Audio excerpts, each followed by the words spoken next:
Like, sub, comment, thanks. Today we're talking about Sonic Racing Crossworlds lore and theories. This is going to be a jumble of multiple different kinds of lore and theories, so this isn't going to be very precise, but then we're going to take each of those things I talk about in this video, and we're going to separate them out and talk more in depth about them. So yeah, let's jump right in. Ugh, do you really skate around in those 50-year-old extreme gear skates?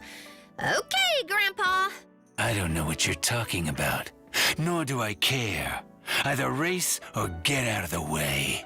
Biggest thing that you can actually get from this is that Shadow's shoes are an older model, which means instead of the gravity and the air systems that were talked about previously, we can probably add chaos energy to the forms of extreme gear out there. Now, you might say, well, how do we actually know that? Because Wave knows the model of the shoes that Shadow is using, because generally they just look the same as a 50-year-old model. So a thing that you have to genuinely understand is that Wave might not know the functionality of the shoes. And what do I mean by functionality? She does not know the exact purpose for the shoes, and she might not know the energy system. The reason why I assume that she knows the energy system, or is very close to figuring it out, is due to the fact that Wave literally got the exact fact down that these shoes are 50 years old. Now, this might be because she just knows about the events of Sonic Adventure 2, but I don't think that's the case, and you probably shouldn't either.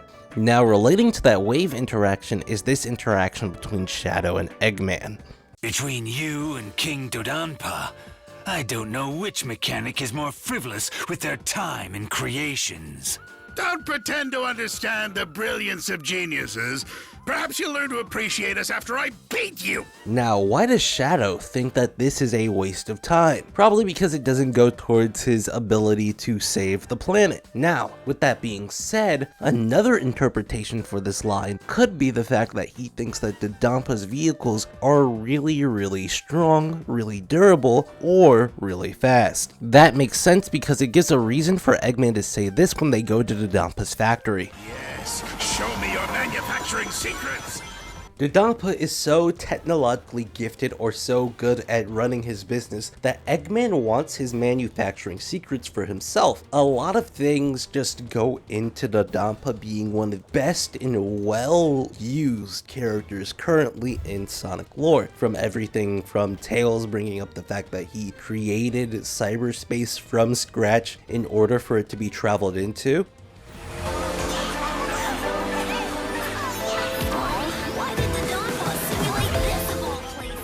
Dodon Pa's manufacturing plants are so talented that he has the innate ability to create cyberspace inside of his factory or within his manufacturing plant, which also means he might be making computers. Yeah, seems kind of crazy to me. Seems very crazy to me. But then Tails says this to Eggman, and I think that this is also crazy. King Dodon Pa really has gone out of his way to replicate these environments. Don't you just want to analyze his tech for hours? Yes. Bear in mind the hazards are very real here, boy. As am I. This implies that all the negative stage hazard from everything from the fire that the bird makes to the actual Kraken itself might actually be real in the world. Now, how Dodon Pa did that? I won't want to say that Dodon Pa might be a bit of a morally gray character, but it would be very cool if he kidnapped that fucking bird from Sonic Unleashed and forcefully mutated it back into its Dark Gaia form. I'm just saying that would make him a more interesting character. That should be the case. Also, this same stage dialogue also reinforces the fact that nobody really knows anything about Dodon Pa's manufacturing or his technology as of right now. I really hope they explore Dodon Pa, because Dodon Pa at the end of the day is a alien. He's literally just a alien to the Sonic characters. So that would be a very interesting game to go with if we just have a whole game set on like Dodon Pa's home planet or something. But moving on to the next topic. Metal Sonic and Sage are in a bit of a stinker, a bit of a rivalry, as some might say.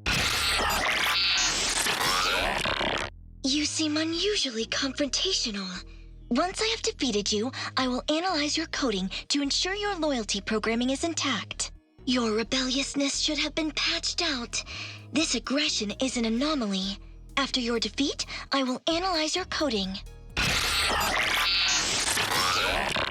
Due to the events of Sonic Heroes, it was very well telegraphed that Metal Sonic was never going to have a real rebellious streak ever again. It was very well telegraphed that Metal Sonic in all his future appearances was very, very loyal to Eggman. But something has changed between then and now. Now we haven't seen rebellious streak break. But I would reckon that since Sage is more useful to Eggman than Metal Sonic, due to the fact that Sage is an AI and is able to control more of his system, Metal Sonic is going to be put more and more on the wayside, and that's why his rebellious streak is coming out. Because, one, he's already inferior to Sonic, so him being with Eggman doesn't help him very much, and then he's getting thrown into the background like Omega. So if he's getting both thrown into the background and he's constantly losing, well, there's a big reason for Metal Sonic to literally just not take anything else from Eggman, and also be confrontational against Sage, because Sage is replacing him. We are both creations of the Robotnik lineage.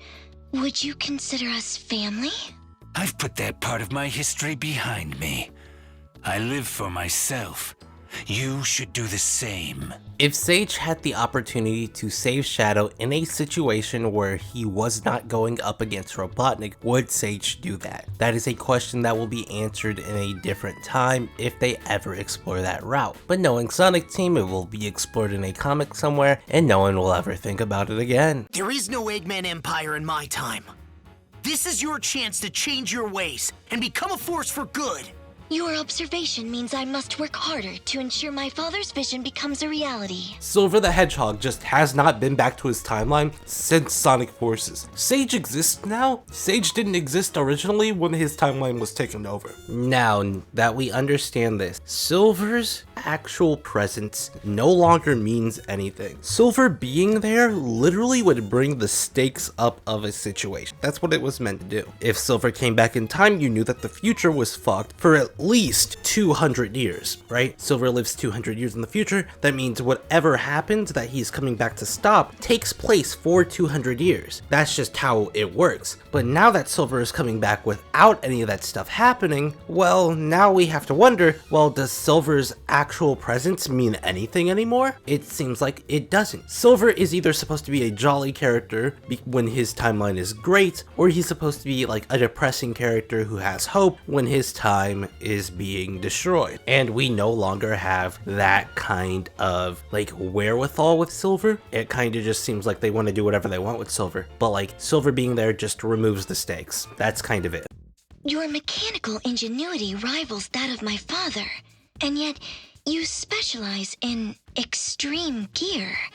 Why not expand into world conquest? I'm happy being the best at what I do. Running the world sounds like a chore. I'm content to win this race. Ingenuity means clever, and with Sage's ability to examine what's actually going on with certain characters and what's going on in different situations due to them being an AI, calling Wave and Eggman on the same level of ingenuity when it comes to doing Robotniks, I think that's a pretty big compliment. Now, doesn't mean that they're as smart as Eggman, mind you, that's just not what that means. But if we are to extrapolate that, that means that they would have similar building capabilities, but maybe Wave would have a lot of trouble getting there. So maybe Wave might be able to build their own egg ponds or their own like criminals of war one day, but like right now they just don't have that ability. Okay, so this is the end of the video, but there's one thing I have to talk to you guys about, and it's the fact that I will still be uploading on this channel. I know that it's been taking a long time for me to upload, and that's mostly because I'm like grinding a whole bunch of games right now and I'm trying to get through all those. But as soon as I get done grinding those games, content will go back to being like every other day and stuff like that. Also, another thing I have to say is that I am not expecting dialogue updates for this game. This is a live service game, but I do not expect any dialogue updates or dialogue addition. They aren't Fortnite, so I just don't expect any of that. Maybe we'll get a dialogue update after the next game comes out, so they can go like, oh yeah, this happens after that next adventure. Because I'm gonna be real, they should never make a game after this one. They should just keep re-releasing it and updating the game. I think that this game might be the perfect racer, and if they want to make something new, they'll just attach it as like a $30 price tag to this game. That's what I think they should do. Anyway, I'll see you guys later. Have a great day. Bye-bye.